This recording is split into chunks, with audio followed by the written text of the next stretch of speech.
Benvenuti alla TG Sicilia, le principali notizie. Preoccupazione anche nella nostra regione dopo i bombardamenti americani e israeliani in Iran e in risposta il lancio di missili di Teheran su Israele, Bahrain e Doha. La paura di uno studente iraniano a Catania, senza internet, lo vedete nelle immagini, dice non ho più notizie dei miei. Niscemi, 600 persone rientreranno a casa dopo la restrizione della zona rossa, nuovo sopralluogo del presidente Schifani. Consegnate le chiavi dei primi alloggi agli sfollati e rassicurati i residenti della zona rossa. Per Mondello, dopo lo stop alla italo-belga, la Regione pensa ad affidamenti temporanei per salvare la prossima stagione estiva, offrendo ai bagnanti servizi provvisori in spiaggia. Antidroga, sequestrati a Catania 90 kg di cocaina, nascosti in un'auto nel quartiere di Librino, 2 arresti. Erano diventati il terrore di Noto. 9 furti nel giro di pochi mesi, svaligiavano appartamenti e centri commerciali, ora in 3 sono in carcere. Nelle immagini della videosorveglianza registrate le fasi delle rapine. Sanremo, calcio, il Palermo a Pescara per coltivare il sogno, i rosanero domani cercano il 15° risultato utile consecutivo e vogliono continuare a correre per la promozione diretta. Catania per lasciare il segno, questo chiede Toscano alla vigilia del ciclo terribile dei rossazzurri che domani giocano a Salerno per proseguire la corsa verso il primo posto. La partita sarà trasmessa in diretta su Telecolor.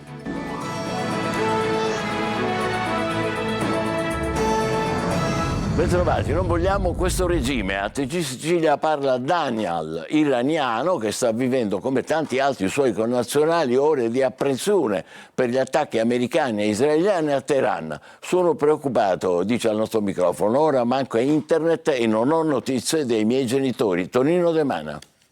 Stati Uniti ed Israele bombardano l'Iran che risponde prendendo di mira le basi americane in Medio Oriente. Il mondo è di nuovo con il fiato sospeso per un attacco preventivo, così lo ha chiamato Israele, per rimuovere le minacce nei suoi confronti. Donald Trump ha ribattezzato l'operazione E il ruggito del leone, sostenendo che Teheran stava cercando di ampliare il suo programma nucleare. In Iran le sirene risuonano in tutto il paese, con la popolazione che è stata invitata a rimanere vicino ai rifugi antiaerei. In piazza Verga a Catania incontriamo Daniel, iraniano, tirocinante di intelligenza artificiale. Daniel, quali sono le ultime notizie? Gli attacchi stanno continuando ancora. Noi iraniani non vogliamo guerra, però questa è l'ultima opzione per noi, perché noi non vogliamo questo regime. Sei favorevole all'attacco americano per sovvertire? Sì, maggior parte degli iraniani sopportano questi attacchi perché non c'è altra opzione. La mia famiglia vive in Teheran, quindi adesso non abbiamo internet. Quando hai sentito per l'ultima volta i tuoi genitori? Stamattina, perché il regime stop l'internet, non c'è internet adesso. Dicevi di aver sentito tuo papà proprio questa mattina, cosa ti ha detto? Per fortuna loro sono sani adesso. L'assenza di internet di queste ore lo preoccupa. Nonostante tutto, Daniel non si stacca dal suo cellulare. Le notizie siciliane, il presidente della regione Schifani torna a Niscemi per consegnare i lavori urgenti sulla Regia Trazzera. Consegnate le chiavi dei primi alloggi agli sfollati e rassicurati i residenti della zona rossa che sono pronti a rientrare nelle loro abitazioni. Gerry Italia. Per la seconda volta dal giorno della frana il presidente della regione siciliana Renato Schifani torna a Niscemi, una visita per dare risposte concrete. Oggi infatti partono i lavori di somma urgenza sulla Regia Trazzera Niscemi-San Michele di Ganzaria, un'arteria strategica che collegherà la Trazzera all'SP12 alleggerendo la viabilità e garantendo un collegamento più sicuro. La grande scommessa sono i tempi, le risorse ci sono, la scommessa sono i tempi e questa scommessa non intendo perderla, quindi ogni minuto è utile per lavorare e per fare di tutto perché le regole vengano semplificate. Durante la visita il presidente ha anche incontrato il sindaco, gli ha consegnato le chiavi dei primi 2 alloggi IACP destinati alle famiglie sfollate, un segnale concreto mentre prosegue il piano di investimenti nazionali e regionali per la fase di post-emergenza. Prima di arrivare in municipio, il sopralluogo in zona rossa dove Schifani ha incontrato alcuni residenti della fascia tra i 150 e i 100 metri che nelle prossime ore potrebbero rientrare a casa. Tra loro anche Jessica, mamma di 2 bambine, che ha raccontato le difficoltà di questo mese lontano dalla sua abitazione. Ho 2 bimbe e quindi se rientro devo rientrare in assoluta sicurezza e tranquillità. Non posso rischiare di non essere tranquilla e di stare a casa mia in modo ansioso e avere paura, no. Ci hanno anche chiuso un'attività. Le bimbe erano abbastanza nervose, è tutto pesante. Speriamo in meglio. A rassicurare i residenti, i tecnici della protezione civile, la zona, spiegano, è costantemente monitorata e non ha mai registrato movimenti. Ci sono monitoraggi in corso già effettuati, la protezione civile non è responsabile, sia la nazionale che la regionale. No, prima di aprire hanno avuto la certezza che si possa aprire. Niscemi prova così a ripartire tra cantieri aperti e nuove case e la speranza di lasciarsi alle spalle la paura. Come ogni fine settimana torna in diretta Il Punto, l'approfondimento di Luca Ciliberti, che in questa puntata si occuperà della Sicilia che si sbriciola a causa del dissesto idrogeologico. Niscemi, Giampilieri, San Fratello, Agrigento. Nell'isola 9 comuni su 10 sono a rischio frane e proprio su Giampilieri saranno mostrati nuovi documenti inediti che prevedevano interventi per evitare la frana che invece nel 2009 ha causato 37 vittime. Il programma, ricordo, andrà in onda oggi alle 14.30 su Telecolor e domani alle 14 su Antenna Sicilia. Altre notizie: ancora morti purtroppo sul lavoro in Sicilia. 2 le vittime in poche ore a Barcellona Pozzo di Gotto. Un operaio è morto schiacciato da un macchinario in un'azienda di agrumi. Vano ogni tentativo di soccorso. L'altro tragico incidente si è verificato a Mazara del Vallo, dove ha perso la vita un 50enne precipitato dal primo piano di una palazzina in manutenzione. La caduta nel vuoto non gli ha lasciato scampo. Mondello: dopo lo stop della concessione alla Italo-Belga, la spiaggia cambierà radicalmente. Atteso il bando pubblico per la gara di altre società. Marco Gullà. Cosa ne sarà di Mondello? È la domanda che adesso cittadini e addetti ai lavori si pongono dopo la storica revoca della concessione di parte della spiaggia all'Italo-Belga. Gli interrogativi sono tanti, come quello di chi si occuperà dei tratti di litorale gestiti dalla società da oltre un secolo, chi provvederà alle porzioni di spiaggia libera. Tutte domande per il momento aperte che potrebbero rimanere senza risposta, anche perché adesso ci saranno da aspettare i tempi del processo amministrativo dopo la procedura messa in atto dall'assessorato regionale del territorio e ambiente. L'Italo-Belga farà ricorso e ciò allungherà ovviamente i tempi di riorganizzazione da parte dell'assessorato. Ma all'apertura della stagione balneare mancano pochi mesi, un dato da non sottovalutare e che potrebbe stravolgere la geografia della spiaggia mondelliana.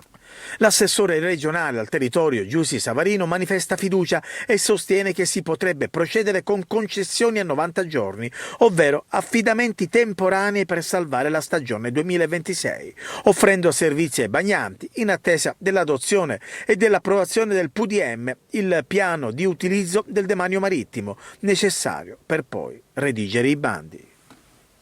Il Tribunale di Palermo ha condannato a 8 anni e 9 mesi per corruzione Paolo Arata, faccendiere, ex deputato di Forza Italia, già consulente della Lega sull'energia. La vicenda giudiziaria risale al 2019 con l'arresto di Arata e del figlio, anche lui condannato, sempre per corruzione, a 2 anni e 3 mesi. Il pubblico ministero ha accertato che Arata era socio occulto di Vito Nicastri, ritenuto tra i finanziatori del capomafia Messina Denaro negli anni della latitanza. La Corte d'Assise di Catania ha condannato per strage a pene comprese fra 16 e 10 anni le 3 persone che 2 anni fa avevano messo un'autobomba a Palagonia davanti all'abitazione del giovane che aveva ucciso il familiare di uno di loro. La sentenza è riportata dal quotidiano La Sicilia. Ancora a Catania, maxi sequestro di droga, 90 kg di cocaina distribuita in 81 panetti che sono stati confiscati dagli agenti della squadra mobile. Erano nascosti in un'auto nel quartiere di Librino, arrestati 2 catanesi. Il servizio di Orazio Longo. La droga si trovava all'interno di 3 borsoni voluminosi, come testimoniano queste immagini, trasportati a bordo di un'automobile. 2 catanesi di 43 e 44 anni sono stati fermati dagli agenti della sezione antidroga della squadra mobile di Catania nei pressi di un complesso residenziale nel popolare quartiere di Librino. I poliziotti hanno così potuto sequestrare 90 kg di cocaina destinata al mercato dello spaccio, dove avrebbe fruttato molto denaro, e ripartita in 81 panetti. All'arresto e al sequestro gli agenti sono arrivati dopo una specifica attività investigativa con un servizio di osservazione e monitoraggio della zona, fino a quando non hanno notato l'autovettura con i 2 catanesi impegnati a scaricare i borsoni dal bagagliaio. Uno dei 2 aveva prelevato anche una busta della spesa che si trovava nella parte posteriore del mezzo. Colti in flagranza, i 2 uomini sono stati condotti in carcere in attesa dell'udienza di convalida con l'accusa di detenzione ai fini di spaccio di sostanze stupefacenti, con l'aggravante dell'ingente quantità. Il carico di droga è stato posto sotto sequestro per la successiva distruzione che avverrà su disposizione dell'autorità giudiziaria. Palermo, blitz delle forze di polizia nel quartiere Borgo Nuovo. Oltre 50 carabinieri supportati da elicotteri hanno setacciato l'area per contrastare il traffico di stupefacenti e l'illegalità diffusa. L'operazione ha portato alla luce un fitto sistema di illeciti, dalle occupazioni abusive delle case al furto di energia elettrica. In una scuola abbandonata è stata trovata una serra con 89 vasi di cannabis, completa di lampade alogene, aeratori, e sono stati sequestrati anche appunti con nomi e cifre, eppure le dosi pronte per lo spaccio. Erano diventati il terrore di Noto, 9 furti nel giro di pochi mesi, ora in 3 sono in carcere. Nelle immagini che vedremo tra poco della videosorveglianza, la dinamica delle rapine. Desiree Ferrito. Appostati con indifferenza davanti l'abitazione designata. Uno si guarda intorno, l'altro con uno scatto improvviso sferra un calcio alla porta dell'abitazione aprendola. Eccoli dentro l'appartamento pronti a fare razzia. In un altro video si arrampicano con abilità per raggiungere una finestra aperta. Erano il terrore della città di Noto. Ben 9 colpi negli ultimi mesi, furti anche in centri commerciali e una rapina. 3 le persone arrestate. La preoccupante sequenza degli episodi, messi a segno quasi tutti di notte, aveva destato preoccupazione tra i cittadini. Determinanti per le indagini la sinergia tra carabinieri della stazione locale e la polizia del commissariato, oltre all'analisi delle immagini di videosorveglianza. Proprio quei filmati, come quelli mostrati, hanno consentito agli investigatori di riconoscere gli indagati e ricostruire nel dettaglio la dinamica dei colpi. Il quadro indiziario raccolto ha portato il GIP ad adottare le misure cautelari, graduandole in base alla gravità delle condotte, al numero degli episodi e alla pericolosità dei soggetti coinvolti, uno dei quali non sarebbe nuovo a reati simili. A Caltanissetta, momenti di tensione al pronto soccorso dell'ospedale Sant'Elia. Un giovane tunisino ospite del centro per i rimpatri di Pian del Lago ha dato in escandescenza dopo essere stato trasportato in ambulanza per le diverse ferite che si era procurato con un taglierino, e gli agenti si sono anche accorti che nascondeva una lametta in bocca e l'avrebbe ingerita prima di essere immobilizzata. Batta con la cronaca. Sanremo adesso, stasera la finale. Ieri nella gara delle cover ha trionfato Dito nella piaga, che ha duettato con il siracusano Tony Pitoni, l'artista mascherato, il vero caso del festival. Da Sanremo in diretta Emanuela Corsi. Hai detto bene Michele, è uno dei protagonisti di questo festival nonostante non sia un cantante in gara. Ieri questo misterioso e irriverente artista siciliano Tony Pitoni è salito sul palco dell'Ariston per duettare, ma in maniera anche abbastanza bizzarra, presenta dei testi abbastanza irriverenti, con delle frasi sessualmente esplicite e anche con dei contenuti diciamo poco politicamente corretti, e però c'è molta curiosità curiosità attorno a lui. Lui ha detto: la maschera la utilizzo perché non voglio rotture, voglio andare insomma al ristorante senza essere poi riconosciuto. Sanremo che arranca un po' dal punto di vista degli ascolti, la quarta serata ha toccato i 10 milioni e mezzo di telespettatori e si è fermata al 65% di share. Lo scorso anno sempre Carlo Conti aveva registrato il 70% di share con oltre 13 milioni di telespettatori, quindi Conti non riesce a battere neanche se stesso. Ma intanto prima di chiudere vi ricordo che questa sera appunto sul palco, oltre a Laura Pausini e a Carlo Conti, salirà anche Giorgia Cardinaletti e li affiancherà nella conduzione. Tra gli ospiti attesissimo Andrea Bocelli e poi ci saranno i Pooh sul Suzuki Stage. Noi abbiamo sentito la palermitana Giusy Ferreri che si trova al festival, ieri sera ha duettato con Francesco Renga e ve la proponiamo. Lei parla proprio della sua Sicilia e poi naturalmente vi restituisco la linea. Sono goduta tutto il momento del nostro passaggio e ringrazio Francesco per questo suo bellissimo regalo, ma soprattutto anche l'idea che ha avuto proprio di portare sul palco di Sanremo una canzone meravigliosa con una melodia mondiale, internazionale, spesso uditi.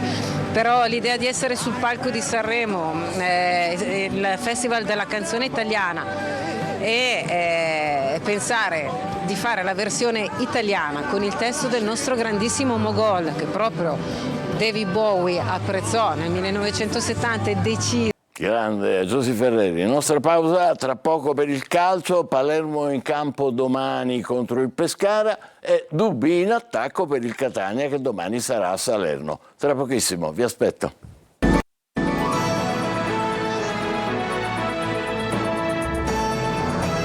Palermo in campo domani all'Adriatico contro il Pescara, ultimo in classifica a rosanero, che devono rispondere alla vittoria di ieri del Monza. Marco Gullà. Alla ricerca del 15° risultato utile consecutivo, il Palermo domani all'Adriatico contro il Pescara deve anche rispondere alla vittoria di ieri del Monza in casa contro l'Entella. Vincere per continuare ad inseguire il treno della promozione diretta, sperando di riuscire a salirci magari nelle prossime fermate. Inzaghi sembra orientato a confermare l'11 che ha vinto contro il Südtirol per 3-0. La sfida contro il Pescara apre un mini ciclo di gare ravvicinate, ma le valutazioni sulle rotazioni verranno fatte soprattutto in vista dei prossimi impegni. L'unico dubbio riguarda le condizioni fisiche di Bani, alle prese con un fastidio muscolare. Il capitano non è al top e nelle prossime ore si deciderà se impiegarlo oppure gestirlo con prudenza, preservandolo per le partite successive. Al posto suo potrebbe giocare quindi Peda. Sulla tre quarti Ledo Aron va verso la conferma anche contro gli abruzzesi. Il francese attraversa un momento di grande forma e al momento cambiare appare poco probabile. Jonsen dovrebbe partire quindi dalla panchina, poi ovviamente spazio a Palumbo e poi Ampalo. Per il Pescara è l'ultima spiaggia, ultimo in classifica, deve fare un'impresa per sperare di rimettersi in carreggiata. Domani all'Adriatico, fischio d'inizio alle 15, trasferta vietata ai tifosi del Palermo, residenti in Sicilia. Il Catania domani a Salerno insegue un risultato positivo per restare in corsa per il primato di Serie C. Diretta su Telecolor dalle 13:30. Toscano chiede ai suoi di lasciare il segno anche in trasferta. Marco Carli. Il sogno, così lo chiama Toscano, può prendere forma nelle prossime partite, oppure quantomeno il Catania saprà se potrà continuare ad alimentarlo. Se o meno da primo posto in sintesi. A Salerno, primo ostacolo campano d'alta classifica in 9 giorni di fuoco che poi porteranno i rossazzurri a sfidare Benevento e Casertana. La squadra di Cosmi ha meno pressioni, è praticamente certa di dover andare ai playoff e userà questi 2 mesi per prepararli. Inoltre il cambio di allenatore dà una carica diversa. Quella che non mancherà di certo al Catania, atteso dall'ennesima trasferta per provare a scrivere qualcosa di simile a ciò che si vede al Massimino. Noi in trasferta parte un paio di gare dove non c'è stata una prestazione di livello alto, la prestazione l'abbiamo fatta, dobbiamo abbinare la prestazione al risultato, questo deve cambiare. Toscano deve scegliere chi affiancare a Quini, Mediana, Condinoia e Di Tacchio che contendono il posto a Corbari. Ballottaggio in attacco fra Lunetta e Rolfini, se gioca quest'ultimo Lunetta va sulla tre quarti con D'Ausilio, l'obiettivo è lo stesso di inizio stagione. Lasciare il segno come persona, come professionista, come squadra e come gruppo. Questo ti porterà a raggiungere il tuo obiettivo. Siamo sulla buona strada, dobbiamo fare quel salto che ti permette di raggiungere il sogno che ci siamo prefissati. Salernitana-Catania andrà in onda su Telecolor, in esclusiva in chiaro. Un'ora prima del fischio d'inizio il via di diretta stadio con i collegamenti dalla Rechi, poi la telecronaca e le interviste finali in anteprima. Allora ci fermiamo qui, grazie per l'attenzione e buon pomeriggio.